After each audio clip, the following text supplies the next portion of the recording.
नमस्कार दोस्तों, हमारे चैनल पर आपका एक बार फिर से स्वागत है। आज हम भूत बांग्ला नाम की फिल्म देखने जा रहे हैं। कहानी में आने से पहले हमारे वीडियो को लाइक और सपोर्ट करना न भूलें। फिल्म की शुरुआत में ही कुछ युवाओं को दिखाया जाता है जो एक शादी में शामिल होने जा रहे हैं। ट्रेन लेट होने के कारण उन्होंने रेलवे स्टेशन पर मिले किसी व्यक्ति को बताया कि वे मंगलपुर जा रहे हैं। उक्त स्थान के बारे में पूछ रहे हैं। मैंने सुना है कि वर्षों पहले यहाँ कोई विवाह नहीं होता था। जब वे पूछते हैं कि इसके पीछे की कहानी क्या है तो वो उन्हें उस देश का इतिहास बताता है। कई साल पहले सभी समारोहों के बाद एक शादी की पार्टी लखनऊ जा रही थी। उन्हें वहाँ से फ्लाइट पकड़नी है, लेकिन जाने का रास्ता बारिश और हवा के कारण एक जगह पानी भर गया। अब वे केवल मंगलपुर होकर ही जा सकेंगे, लेकिन सबसे अच्छा ड्राइवर वह स्थानीय था। उनका कहना है कि शादी के बाद वहाँ कोई नहीं जाता और गांव वालों का मानना है कि कोई राक्षस आता है और नवविवाहितों का अपहरण कर लेता है। लेकिन इस बारात ने इनमें से किसी भी कहानी पर विश्वास नहीं किया। उनका कहना है कि उनकी फ्लाइट छूट जाएगी, इसलिए वे उस रास्ते जाना चाहते हैं, लेकिन रास्ते में उनकी बस पंक्चर हो जाती है। पंचर ठीक करने के लिए सभी लोग समय पर बस से बाहर निकल गए। जब वे वहां इंतजार कर रहे थे, एक राक्षस आया और उनमें से कुछ पर हमला कर दिया और नवविवाहितों को वहां से अपहरण कर लिया। उसके बाद उस भूमि के दुष्यंताचार्य को दर्शाया गया है। किसी व्यक्ति की मृत्यु हो जाती है तो उसका मरणोपरांत संस्कार किया जाता है। वहां मौजूद लोगों का कहना है कि वो किसी बीमारी से पीड़ित थे और 41 दिनों तक अपने कमरे से बाहर नहीं निकले थे। उनके सहायक काली ने उनका मरणोपरांत संस्कार किया और वहां शांताराम था जो प्रबंधक था, जो उसके महल में हर चीज की देखभाल करता था। यह मृतक दुष्यंताचार्य के पुत्र वासुदेव और पोते अर्जुन और मीरा लंदन में रहते थे। मीरा अकिता अपने प्रिय राहुल से शादी कर रही हैं। राहुल के परिवार के सदस्य भगवान के परम भक्त थे। ये कहकर कि उनकी कुंडली में कुछ गड़बड़ है, वे मीरा से कई उपाय करते हैं। भारत में कोई भी अच्छा विवाह स्थल मीरा और राहुल वहां पता लगाना और शादी करना चाहते थे। मीरा के अर्जुन के पिता ये कहकर वहां गए थे कि वो एक प्रेजेंटेशन के लिए ऑस्ट्रेलिया जाना चाहते हैं। इसी बीच ब्रिटिश सरकार का एक अधिकारी मीरा और अर्जुन से मिलने आता है। भारत में उनके दादा दुष्यंताचार्य की मृत्यु हो गई और उनके करोड़ों, उनका कहना है कि संपत्तियां उनके नाम पर पंजीकृत हैं और वह इसका दस्तावेजीकरण करने आए हैं। तभी अर्जुन और मीरा को वास्तव में अपने दादाजी के बारे में समझ आता है। अखबार में ये भी कहा गया कि दादाजी का वहाँ एक बड़ा महल था। ये सब देखने के बाद मीरी और अर्जुन को एक विचार आता है, अगर मैरी की शादी उस महल में होती तो क्या होता। इस बारे में बात करने के लिए उन्होंने अपने पिता वासुदेव को कई बार फोन किया, लेकिन क्योंकि वह एक अच्छा बीसी था, उसने उनकी कॉल का जवाब नहीं दिया। मीरा के आने से पहले अर्जुन सभी महलों को देखने, उन्हें साफ करने और वहां शादी की तैयारी शुरू करने के लिए मंगलपुर गए। ट्रेन में अर्जुन ने प्रिया को बुलाया, एक लड़की से मिले जो कहती है। वाशेरी से चलते समय जब उसका पैर फिसल गया और वह ट्रेन से बाहर गिर गई तो अर्जुन ने ही उसकी मदद की। प्रिया ने अपनी जान बचाने के लिए उसे धन्यवाद दिया। मंगलपुर पहुंचने पर अर्जुनन अपने दादा के प्रबंधक शांतारामन से मिलता है। वह अर्जुन को उस महल में ले गया, लेकिन वहां सब कुछ गंदा था, लेटा हुआ था। ये सब सफाई से किया जा सकता है, इसमें कुछ पैसे खर्च होते हैं। अर्जुन को वहां अपनी माँ और पिता की फोटो दिखती है। अर्जुन का कहना है कि मीरा के जन्म के बाद उनकी माँ की मृत्यु हो गई। अर्जुन ने पहली बार अपने दादा की फोटो देखी। इसमें दादाजी की भी एक फोटो है जब वे थोड़े छोटे थे। मरने से पहले वह कैसा था, फोटो वही थी। वहाँ एक प्रार्थना कक्ष था, लेकिन बाहर से ताला लगा हुआ है। किसी को नहीं पता कि चाबी कहाँ है। अपनी मृत्यु से पहले भी उनके दादाजी उस कमरे को खोलते थे, उसमें कुछ पूजा करते थे, फिर उसे बंद कर देते थे और वापस चले जाते थे। वो इस महल में नहीं रहते थे, बाहर उसका घर था। रात में वह वहीं रुका था। यहाँ रात को कोई नहीं रुकता, सब कहते हैं यहाँ राक्षस है। ये सब सुनकर अर्जुन हंस पड़े। यहाँ काम करने आए कई लोग रात भर रुके और अगले दिन गायब हो गए। लेकिन ये सुनने के बावजूद भी अर्जुन डरते नहीं हैं और वो रात वहीं बिता देते हैं। लेकिन जब अर्जुन लाइट बंद करके चले गए तो वहाँ अंधेरे में कोई खड़ा था। चमगादड़ के पंख वाला मनुष्य कभी भी प्रकाश में नहीं आ सका। अगली सुबह अर्जुन की नींद लोगों के शोर से खुलती है। सभी को लगा कि अर्जुन मर गया है, लेकिन अर्जुन का कहना है कि उन्हें कोई दिक्कत नहीं है। ये पहली बार था जब किसी ने वहाँ रात बिताई, ऐसा करना और जीवित वापस आना। शांताराम अर्जुन से कहते हैं, सभी कहते हैं कि वधूसुर नामक राक्षस इस समय यही है। वह शादी के तुरंत बाद उन लड़कियों को यहाँ से उठा ले जाएगा। हर कोई यही कहता है। शांताराम पूछते हैं कि क्या इन सभी कहानियों के चलते आपको अपनी बहन की शादी यही करनी है?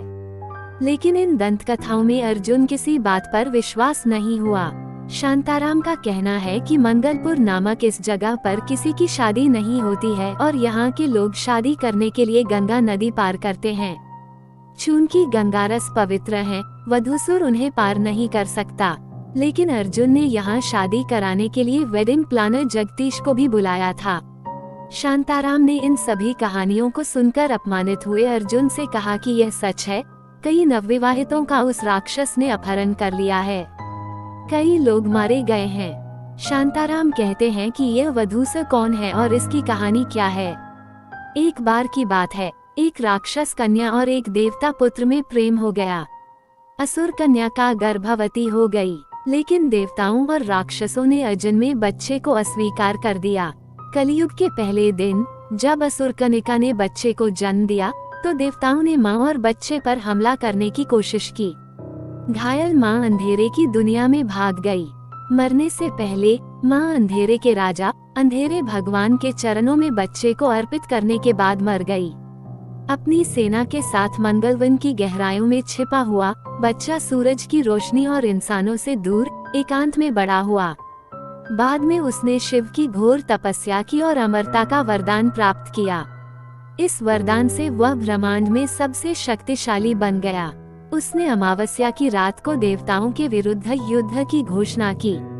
यह महसूस करते हुए कि वे अंधेरे में उसे नहीं हरा सकते, देवताओं ने भगवान विष्णु से मदद मांगी।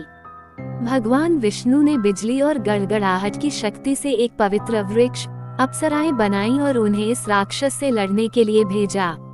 इतना ही, जब इस दूल्हे ने एक खूबसूरत युवती को देखा तो उसे उससे प्यार हो गया।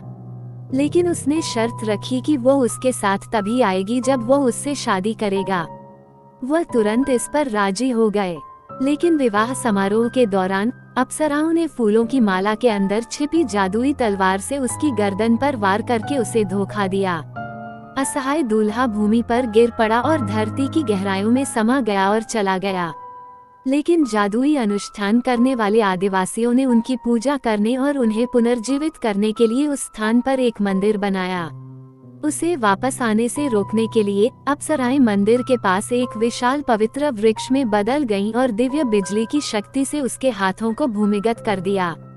हालांकि उसका शरीर नष्ट हो गया, दूल्हे की अंतर्निहित आत्मा बच गई। एक नई दुल्हन द्वारा धोखा दिए जाने से क्रोधित होकर उसने पहली रात से पहले युवा महिलाओं और नवविवाहितों का अपहरण और हत्या करना शुरू कर दिया। इस प्रकार उन्हें वधूसार का भयानक नाम मिला। ये थी दूल्हे की कहानी।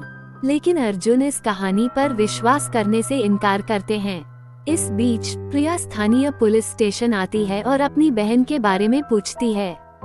वो उसी देश में है। मैंने शादी करने के बाद यहाँ से निकलने की कोशिश की, लेकिन प्रिया ने उन्हें बताया कि उसके या उसके साथ आए लोगों के बारे में कोई जानकारी नहीं है। प्रिया ने भी इस देश के बारे में कुछ कहानियां सुनी थीं। उस रात जगदीश और अर्जुन उस महल में ठहरे थे। जगदीश को खिड़की के पास एक विशाल चमगादड़ जैसी आकृति दिखाई देती है। क्या है, वह देखने के लिए बाहर जाता है और देखता है कि उसका भतीजा सुंदर वहां आ रहा है। महल का बिजली का काम करने के लिए जगदीश सुंदरन को वहां बुलाया गया था, लेकिन अर्जुन अकाट द्वारा सुंदरन को हमेशा गलत समझा जाता है। सुंदर उसे बताता है कि वो उसकी महिलाओं को बहकाने की कोशिश कर रहा है और वो अनावश्यक रूप से महिलाओं की जासूसी कर रहा है। जनरेटर ठीक करते समय अचानक बड़ा शॉर्ट सर्किट हो गया। अर्जुन ने आग और धुआं देखा और मेन स्विच बंद करने के लिए भाग गया, लेकिन अर्जुन हैरान रह जाता है और बेहोश हो जाता है। प्रिया ने ही उसे सीपीआर देकर बचाया।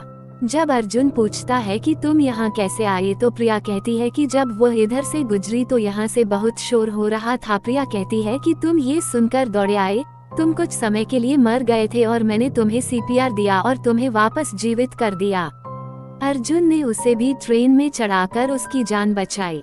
यहाँ प्रिया ने उसकी जान बचाई, इसलिए अर्जुन ने प्रिया को भी अपनी बहन की शादी में शामिल होने के लिए कहा। वो एक लेखक हैं और यहाँ के मंदिरों के बारे में बताते हैं। मैं ऐतिहासिक कहानियों के बारे में एक किताब लिख रहा हूँ और इसमें मेरे पास घूमने के लिए कुछ और जगहें हैं। प्रिया ये कहकर चली गई कि जब तक हमारी शादी होगी तब तक हम वापस आ जाएंगे। उस रात चमगादड़ सुंदरन के पास आता है जो सो रहा था। कई बार ये हैंडसम आदमी को डरा देता है।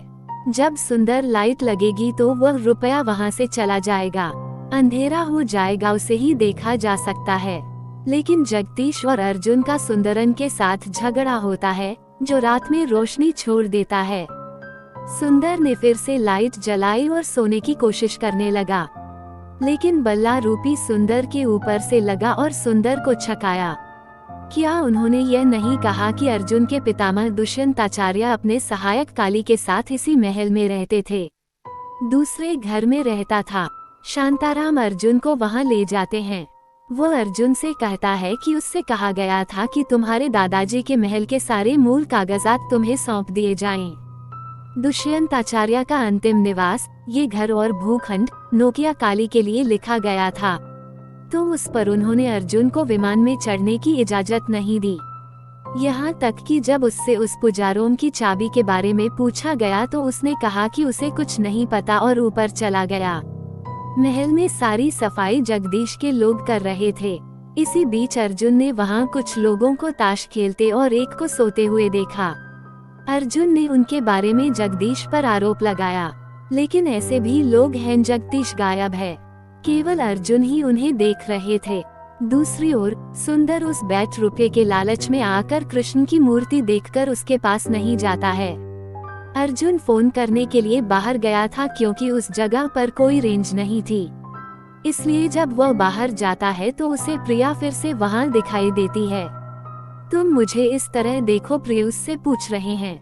वह कहता है मैंने तुम्हें बहुत दूर से देखा, क्या आपने अपना शोध पूरा कर लिया है? शादी के बारे में मत भूलिए और सही समय पर वहां पहुंचिए। वह पूछती है कि कौन सी शादी, क्या तुम्हें मेरी कही हुई कोई बात याद नहीं है? वह पूछता है कि आप मेरी बहन की शादी के बारे में भूल गए। वह भूल गया, लेकिन यहाँ के सभी लोगों की शादियाँ यही हुई हैं, या मत कहो कि यह मत करो। वह पूछती है कि तुम यहाँ दोबारा शादी क्यों कर रहे हो? अर्जुन कहते हैं कि वो कहानियाँ हैं, उन्होंने वधुसरा के मंदिर और उस अप्सरा के पेड़ के बारे में पूछा था, लेकिन प्रिया का कहना है कि इस बारे में किसी को कुछ नहीं पता। यहाँ तक कि जो लोग यहाँ हैं उन्हें भी इसके बारे में कुछ नहीं पता, इसलिए ये सिर्फ फर्जी कहानियाँ हैं। अर्जुन प्रिया से कहता है कि यह होगा। कुछ देर बाद जगदीश ने आकर अर्जुन को बुलाया और अर्जुन उसके साथ चला गया। उस रात जब जगदीश देखता है तो वह देखता है कि यह सुंदर आधी रात को नींद से उठकर बाहर जा रहा है। ये कहकर कि शायद वह किसी महिला के कमरे में जा रहा है, अर्जुन जगदीश के साथ उसके पीछे चला गया, लेकिन सुंदर सीधे जंगल में जा रहा था। अर्जुन रास्ते में एक आदमी को बैठा देखता है और उससे बात करता है, लेकिन उसे सिर्फ अर्जुन ही देख रहा था, जगदीश उसे देख नहीं सका। जगदीश ने अर्जुन को बुलाया और कहा कि अकेले में बिना बात किए यहाँ आ जाओ, क्योंकि वह सुंदरन के पीछे जाता है। क्या वे सभी लोग जिन्हें वह देखता है असली हैं? अर्जुन को इसकी परवाह नहीं थी या नहीं। जब वह एक इलाके में पहुंचा तो सुंदर खड़ा एक हिस्से को देख रहा था। सुंदर ये भी कहते हैं कि अर्जुन ने पूछा कि क्या देख रहे हो? वह वधूसर के मंदिर का ऊपरी भाग है। उस अप्सरा के अंडकोश दिखाई देते हैं। उस मंदिर की चोटी और वह पेड़ एक तरह से लोगों द्वारा बताई गई कहानियों पर विश्वास करने योग्य थे, लेकिन अचानक चमगादड़ों का झुंड वहां आ जाता है। इसके बाद सुंदरन को होश आ जाता है। सुंदर पूछता है कि वह जंगल में कैसे आया।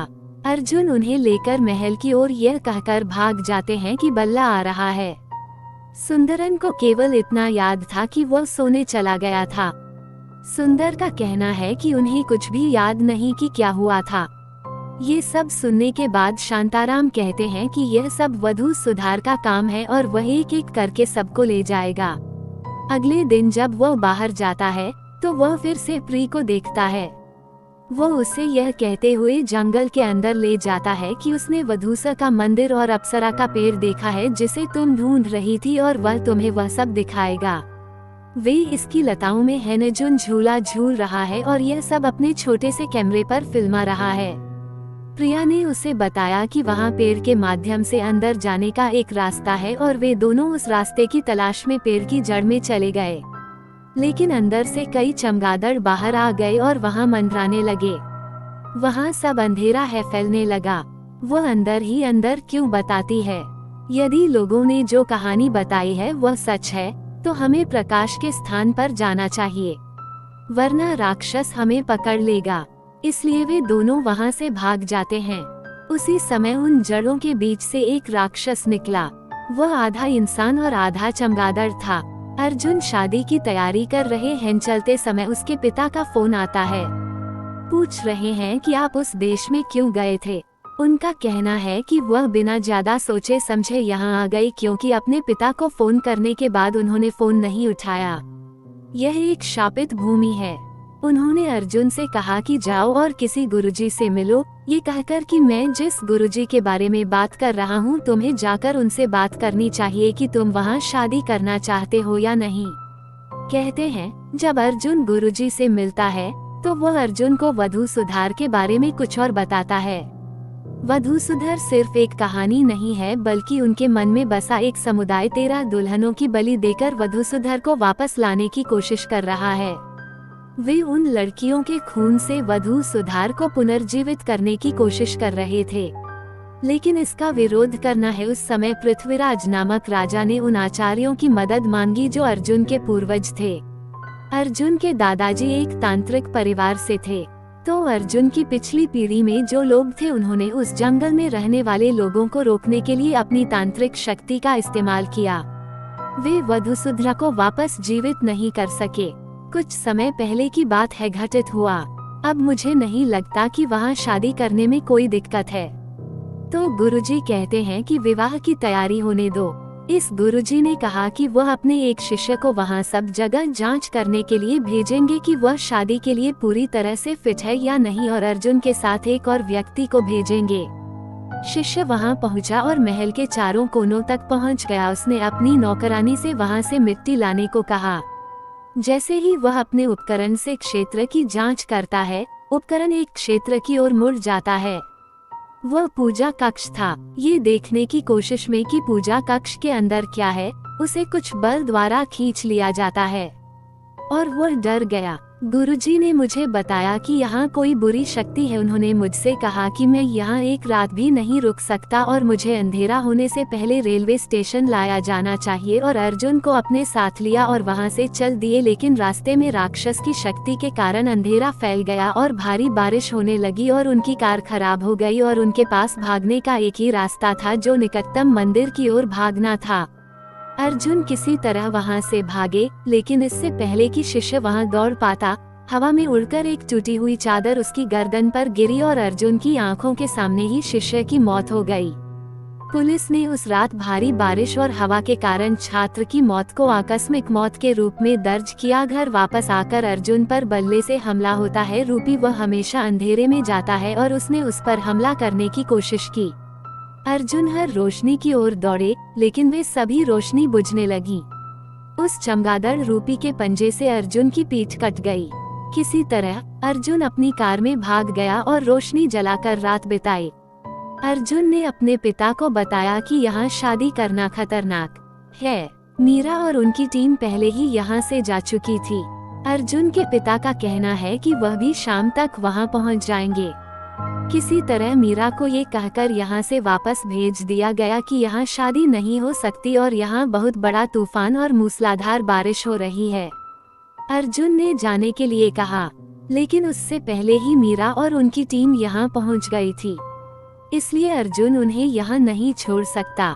फिलहाल शाम को जब उनके पिता आए तो अर्जुन अपने पिता को अपने साथ ले गए और एक बार फिर उस गुरु से मिलने गए। मीरा से शादी करने जा रहे राहुल के परिवार का कहना है कि अगर यहाँ शादी नहीं हुई तो ये शादी दोबारा कभी नहीं होगी। ऐसा नहीं होगा क्योंकि उनके गुरु द्वारा बताई गई तिथि के अनुसार विवाह तुरंत हो जाना चाहिए, वह भी रात को होना चाहिए।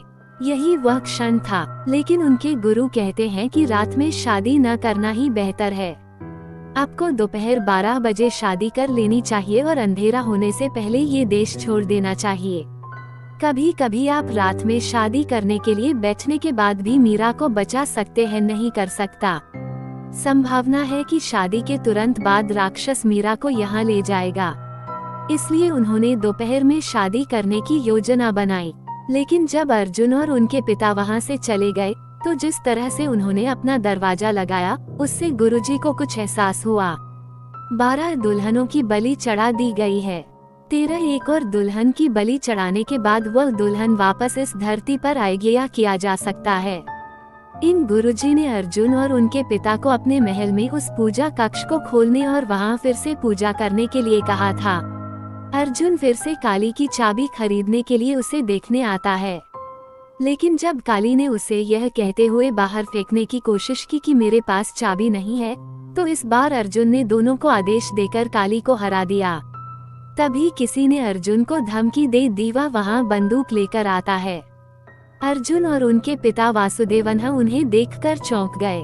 ये दुष्यंत आचार्य थे जो अर्जुन के दादा हैं, जिनके बारे में कहा जाता है कि उनकी मृत्यु हो चुकी है। वह मरा नहीं था, उनकी मौत फर्जी और रची गई थी। वह वासुदेव की ओर देखकर कहता है कि मैं अपने बेटे की जान बचाने के लिए किसी भी हद तक जा सकता हूँ। अर्जुन वहाँ है, समझ नहीं आया कि क्या हो रहा है। अर्जुन के बाद उनके पिता वासुदेव हैं और उनके दादा को गुरुजी कहा जाता है। उसे आश्चर्य होता है कि क्या वे पिता और पुत्र हैं। तभी वासुदेव कहानी सुनाते हैं, जैसा आप समझते हैं मैं उस दुष्ट दुष्यंताचार्य का पुत्र नहीं हूँ, मैं तो उनका ही शिष्य हूँ। अब वो फ्लैशबैक कहानी दिखा रहा है। वासुदेव दुष्यंताचार्य के शिष्य थे। उसका उनके साथ दुष्यंत चार का पुत्र भी था जिसने उनका शिष्यत्व स्वीकार कर लिया था। उस बेटे का नाम माधवन था। वासुदेव हर बात में दुष्यंताचार्य के पुत्र माधवन से आगे थे। दुष्यंताचार्य ने हार वासुदेव को ये कहते हुए सौंप दिया कि वह सीता देवी के गले का हार द्वार के शीर्ष तक ले जाएं।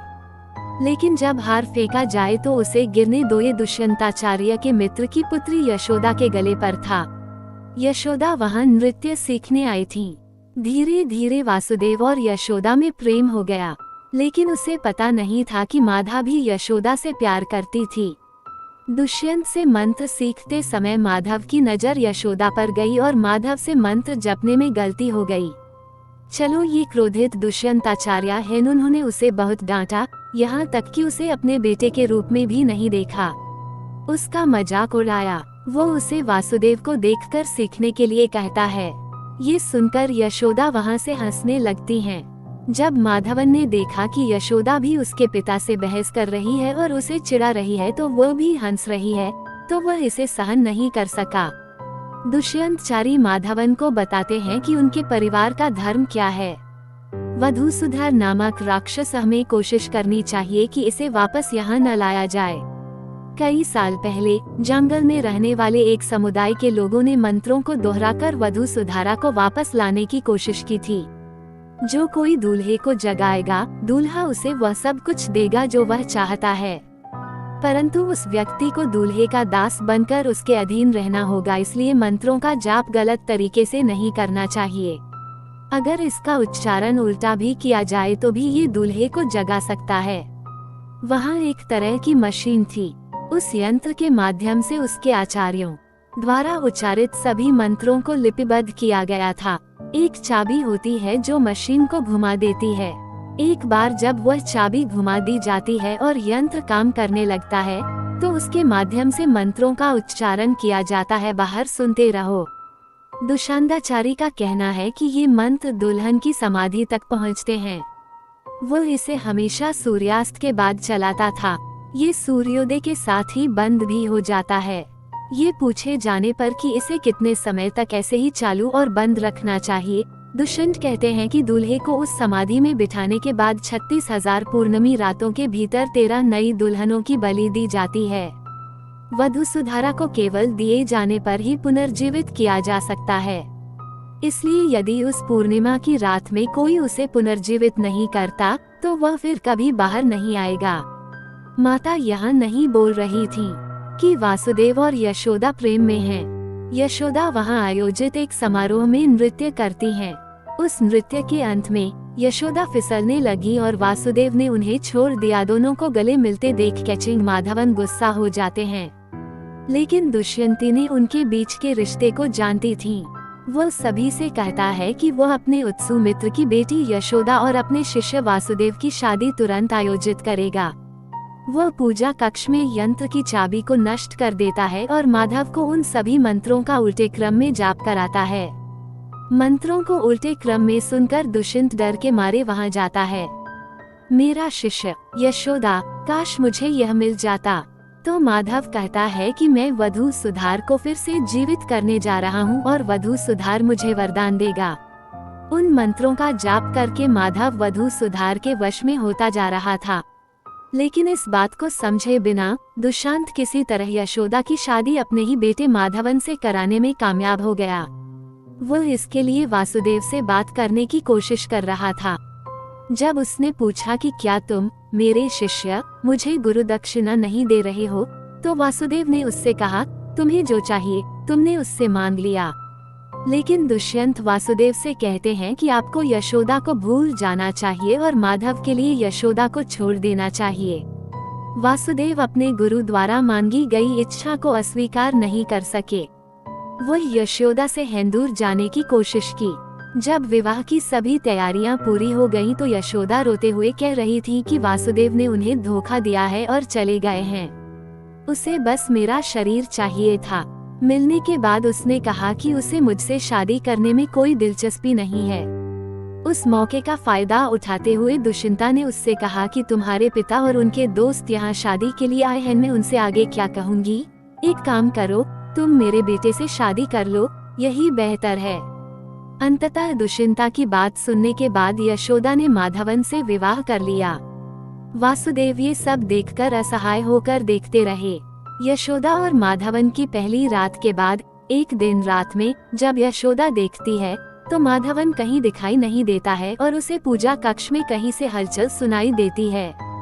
पास जाकर यशोदा ने माधव को देखा जो एक बल्ला रूपा बन गया था। वह वधुसुधरा का गुलाम बन गया था। दुष्यंताचार्य उन्हें वधुसुधरा की शक्ति से मुक्त करने का प्रयास करते रहे, लेकिन ये सब देखकर यशोदा डर गईं और वसुदेव के पास उस अंगूठी की पहचान करने गईं जो उन्होंने वासुदेव यशोदा को दी थी। उसे देखकर वासुदेव उसे लेकर वहां से भाग गए, लेकिन बाद में उन्हें एहसास हुआ कि यशोदा माधवन के बच्चे से गर्भवती है। लेकिन वासुदेव ने उस बच्चे को अपने बेटे के रूप में पालने का फैसला किया। वह बच्चा अर्जुन था और फिर वासुदेव के बच्चे का जन्म यशोदा से हुआ। एक चाहत थी, उसे मालूम था कि मंगलपुर में शादी नहीं होगी, इसलिए उसने सब लोगों को विश्वास दिलाया।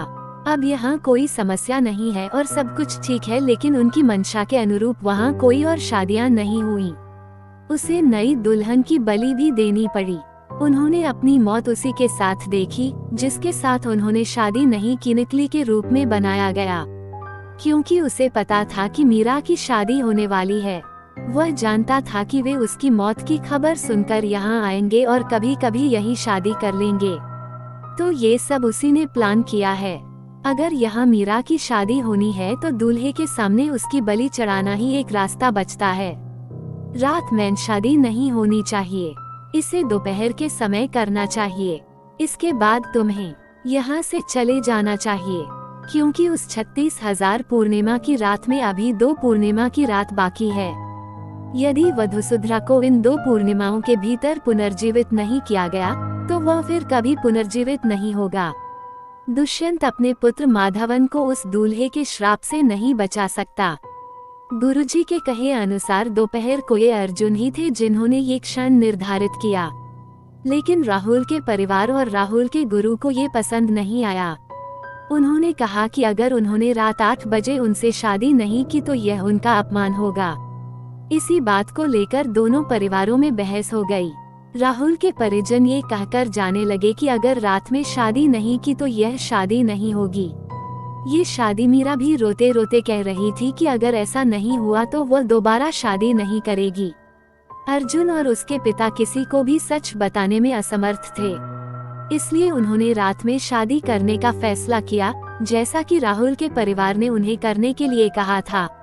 लेकिन उन्होंने हर जगह दीपक जलाए ताकि कोई भी हिस्सा अंधेरे में न रह जाए। इसके अलावा जगदीश ने अपने एक आदमी से कहा था कि जनरेटर पूरे समय चलना चाहिए और उसने वहां एक जनरेटर लगा दिया था। अतः रात्रि में शुभ विवाह संपन्न हुआ।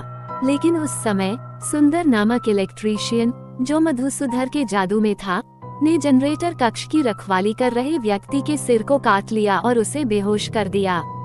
हर जगह अंधेरा छा गया और तेज हवा चलने लगी। सारी लाइटें बुझने लगीं। अर्जुन को पता था कि मतवन्ना की बल्ला रूपी, जो वधसुधरा के श्राप के अधीन थी, कभी भी कहीं भी आ सकती है। मीरा को एक कमरे में सुरक्षित रखने के बाद अर्जुन एक आपातकालीन लैंप जलाकर बाहर आता है। सभी को फिलहाल अपने कमरे में जाने को कहा गया है। उनका अर्जुन ने कमरे के बाहर से सब कुछ बंद कर दिया था, लेकिन मिरिया को अपने कमरे के अंदर कहीं हलचल सुनाई देती है और वह धीरे धीरे अंधेरे की ओर चली जाती है। तभी चमगादड़ रूपी माधव अंधेरे रास्ते से आता है और उसे ले जाता है। अर्जुन को पता था कि मिरी को कहाँ ले जाया गया है। अर्जुन मीरा की तलाश में वधू सुधार के मंदिर में जाता है। जब वे वहां पहुंचते हैं तो वे सभी तैयार होते हैं। अर्जुन ने 12 नवविवाहितों को देखा जो बलि दे रहे थे। तीसरा, वे मीरा को बलि चढ़ाने के लिए वहां पूजा कर रहे थे। लेकिन वहां पहुंचने के बाद अर्जुन मीर को बचाने के लिए माधा, जो कि एक चमगादड़ है, से लड़ता है। लेकिन अर्जुन ज्यादा देर तक टिक नहीं सके। वह अपाहिज था। दूल्हा धीरे धीरे मरने लगा था। लेकिन उस समय अर्जुन के पिता और वो गुरुजी मिलकर पूजा कक्ष तोड़ दिया और अंदर मंत्र सुनने की मशीन चलाने लगा। वे मंत्र वहां से जंगल में पहुँचे। वधसुधरन के उस मंदिर के चारों ओर मंत्रों की ध्वनि सुनाई देने लगी। इससे वधुसूदन फिर से जीवित नहीं हो सका।